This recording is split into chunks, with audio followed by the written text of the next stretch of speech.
apa atau siapa Daan Mogot? Sadarkah kita bahwa remaja zaman sekarang sudah mulai bersikap apatis terhadap pahlawan pejuang bangsa? Di zaman modern ini, remaja cenderung hanya berfokus pada ponsel pintar mereka. Hal ini menjadi perhatian khusus bagi kami, sebab kami merasa bahwa sejarah harus terus diingat. Seperti kata Bung Karno, jas merah, jangan sekali-kali melupakan sejarah.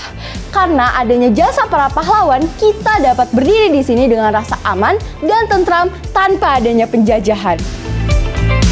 Kami menemukan pada platform TikTok bahwa pelajar Indonesia juga tidak peduli dengan nama pahlawan yang dijadikan nama jalan.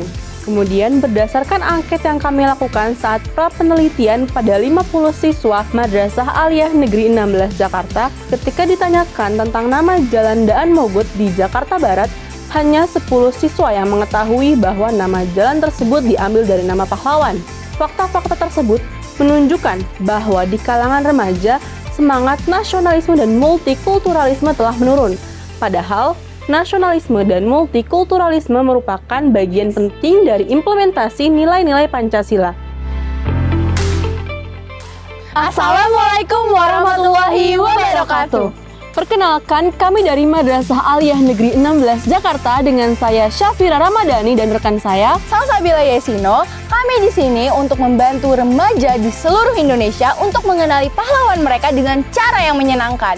Karena penelitian kami adalah membuat game edukasi untuk meningkatkan rasa nasionalisme dan multikulturalisme dengan judul Jarot, Jakarta Rosaga, menjelajahi jejak remaja dan pahlawan untuk membangkitkan semangat nasionalisme dan multikulturalisme. Dari rumusan masalah dan tujuan tersebut, kami menggunakan teori kognitif sosial Bandura dan teori kultivasi George Gardner. Metode penelitian kami adalah MDLC, Multi Development Life Cycle, menurut Luders yang dikembangkan oleh Sutopo. Memiliki 6 tahapan. Yang pertama adalah konsep.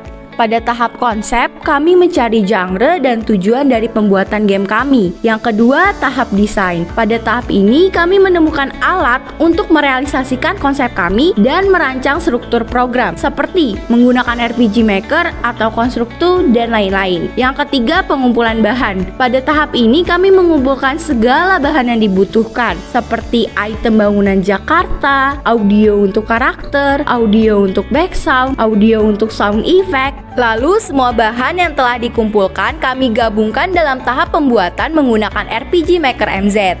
Setelah game siap, tentu saja kami lakukan uji terlebih dahulu menggunakan angket ahli materi, black box testing, dan sistem usability scale. Lalu kami distribusikan game kami pada tahap pendistribusian melalui Google Drive.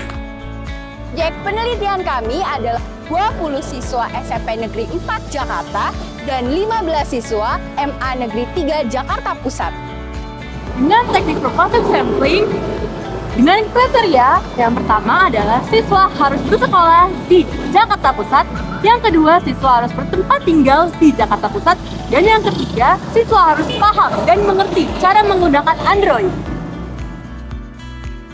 Teknik dan alat pengumpulan data kami menggunakan angket dari ahli materi untuk memvalidasi materi sejarah yang ada dalam game kami. Lalu menggunakan angket fungsionalitas untuk menguji apakah aplikasi ini dapat berjalan dengan baik sesuai input dan output yang diberikan. Kemudian yang terakhir adalah tes penggunaan kenyamanan pengguna dengan sistem usability scale pada anak-anak SMP dan MA di Jakarta Pusat. Nah, mari kita lihat saat kita bikin gamenya yuk! Jadi ini dia RPG Maker MZ yang kami gunakan saat membuat Jarot. Kemudian ini saat kita membuat maps dari nol, kemudian menjadi seperti ini. Lalu ini saat memasukkan materi atau konten dari pahlawan tadi. Saat kita memasukkan voice over dari pahlawan, NPC, dan pemeran utama kita, Amanda. Semua hal selesai, maka file tadi diekspor di bagian deployment. Lalu kita ekstrak file tadi di Android Studio agar file tadi dapat dijadikan format APK. Lihat-lihat, ini saat game kami sudah jadi. Sebelum itu, ini merupakan menu utama dari game kami. Saat pengguna masuk ke dalam game, pengguna akan masuk sebagai karakter dan akan bertemu dengan NPC yang akan memberikan arahan untuk mencari jalan bernamakan pahlawan. Setelah menemukan dan masuk ke jalan tersebut, pengguna akan bertemu NPC lagi yang akan memberikan misi untuk menemukan pahlawan. Tapi sebelum itu ada battle dulu nih. Jika pengguna berhasil menang, akan mendapatkan petunjuk di mana pahlawan tersebut berada. Tapi jika kalah, akan game over dan mengulang game dari awal. Ini dia hasil dari angket materi tersebut. Kami menggunakan skala Likert dari 1 sampai 4. Nah, menurut ahli materi, hasil uji materi kami mendapat nilai 3,71 yang artinya valid. Dan menurut ahli aplikasi, Jarots mendapat nilai valid yang artinya Jarots dapat digunakan dari Android 10 sampai 13. Kemudian nilai dari usabilitas dari 35 responden adalah 3,58 yang artinya game ini memiliki kategori sangat baik. Kami percaya bahwa game Jarots harus menang.